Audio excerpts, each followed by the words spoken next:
Thought I'd take one last video on the way out. Yep, they're turning the lights off because it's time for us to go home. We gotta go out and look at the tanks outside though, and the helicopter, and the rocket.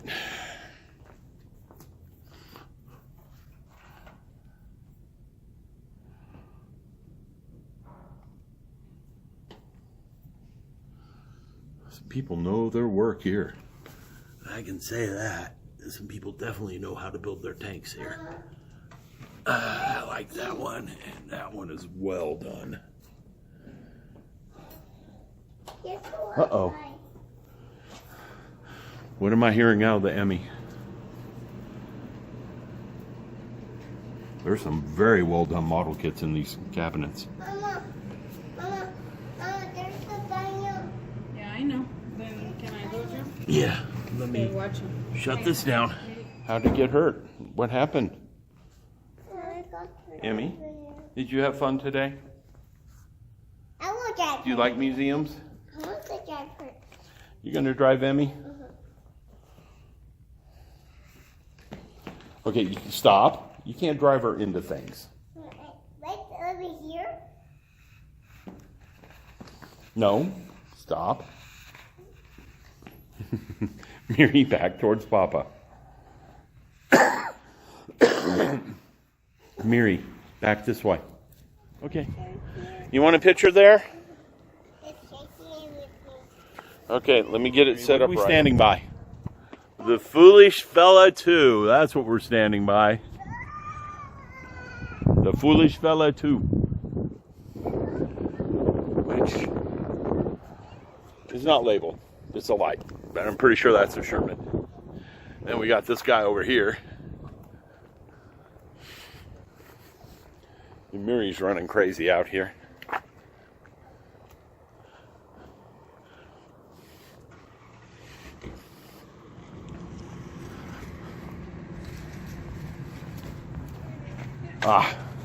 There are plaques labeling them. This is the M109 self-propelled howitzer. In the 1960s, in Vietnam, Desert Storm, Iraqi freedom. Yeah, well, that kind of gun, it had to be some sort of artillery. What's this little guy in the center? This is little. Our car's bigger than this guy. Bet our car gets better gas mileage too. Are you modeling for me? Uh-huh. So what we got here? Command and reconnaissance carrier. It's the M114 command and reconnaissance carrier. If I'm not mistaken, we saw one of these inside. I want to say. I know there's a helicopter. We're going to come look at the helicopter in a minute. What's this guy? Right down that barrel.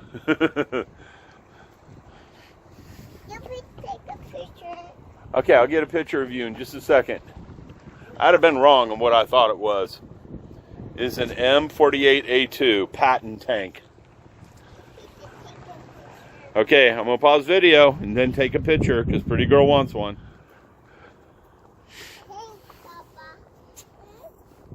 You want your phone? A helicopter. Yeah, we're headed that way. We're going to look at this one first.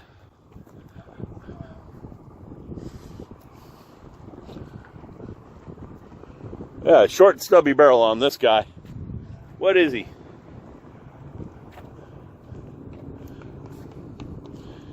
It's an M551 Sheridan Armored Reconnaissance Air Assault Vehicle.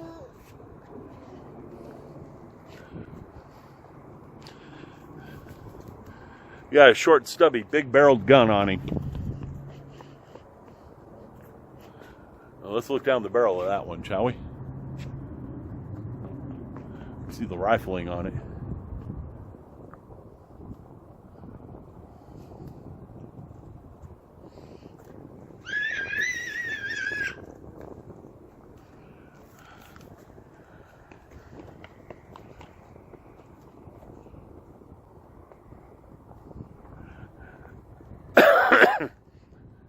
And Mary found a helicopter. What is it, Mary? Do you know what this is?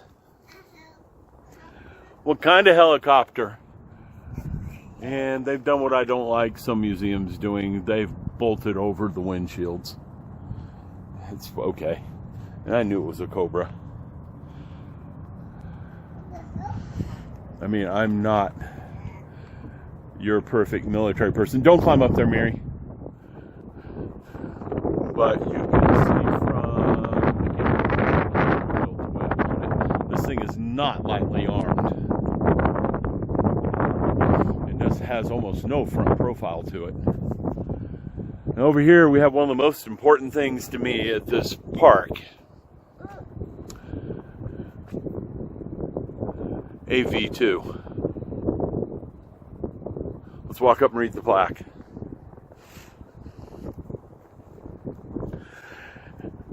You might ask yourself, why is this important? Well, the whole U.S. space program was based off this rocket.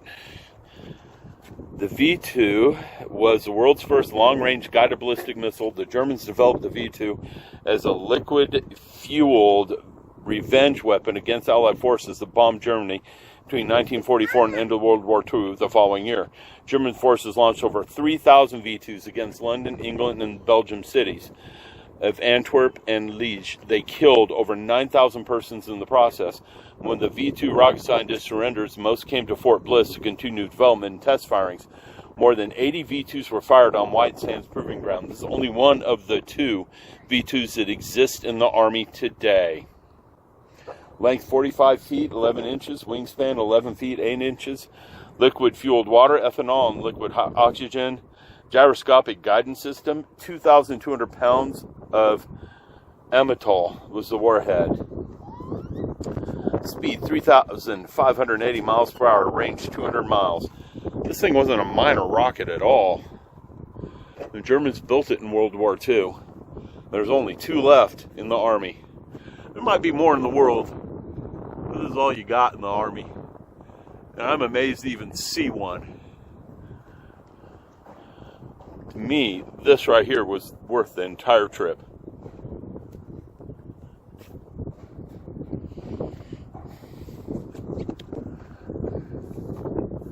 To be able to touch part of World War II history. And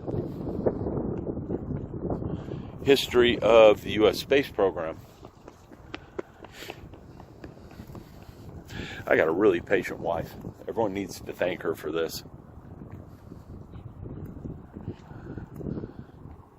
Got 2 tanks left and we can go.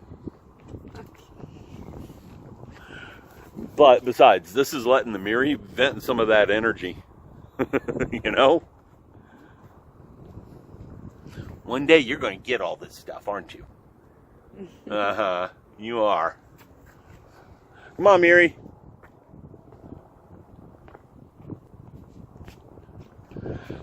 That's Miri's typical mode right there. Yep. All right, we got 2 tanks left that we haven't looked at. This is one of them. This guy looks old, too.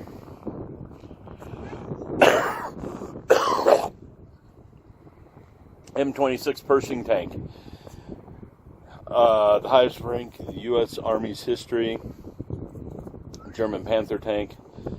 Europe and Japan towards the end of World War II. It saw extensive combat service. So this was to German Panther. This was to combat the German Panther. So this looked old because it is old. It's a World War II tank. Quite a bit bigger than a Sherman, in my opinion. Well, there's a Sherman back behind me. I can go look.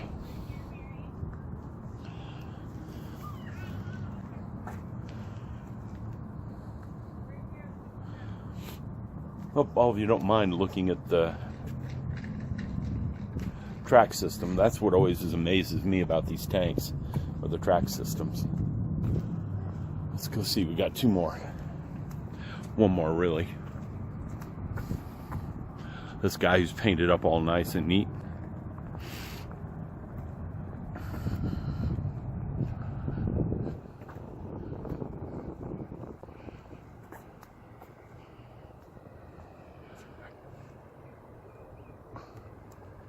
And this is M24 Chaffee tank.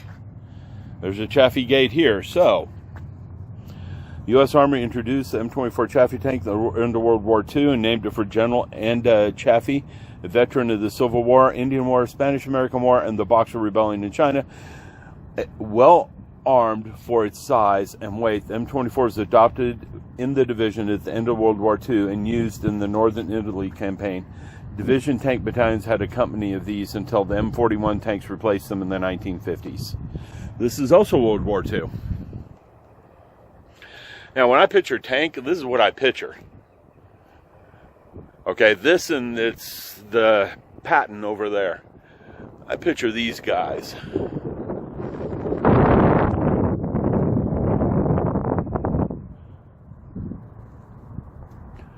I don't know, it might be Godzilla movies, who knows. Actually, that one right there reminds me of the Godzilla movies. And there's a Sherman in the distance. And that's the Patton. All three of these were World War II tanks. This one's in excellent condition. I say that as I look at a broken road wheel right here.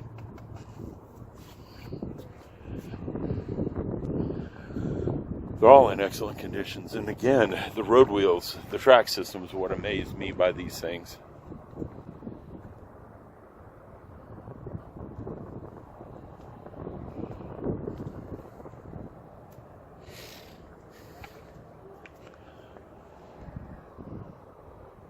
All right, I think that's all for the video for today.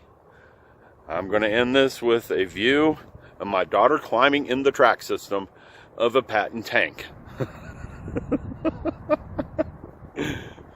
That's what she has to do, isn't it?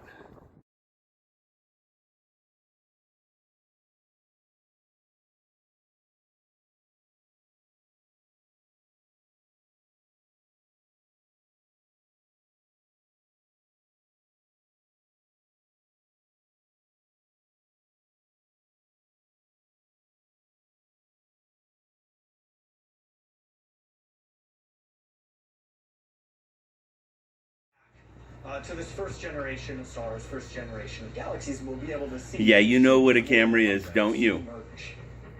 New technology will allow astronomers like Dan to one day reveal what the earliest stars were truly like.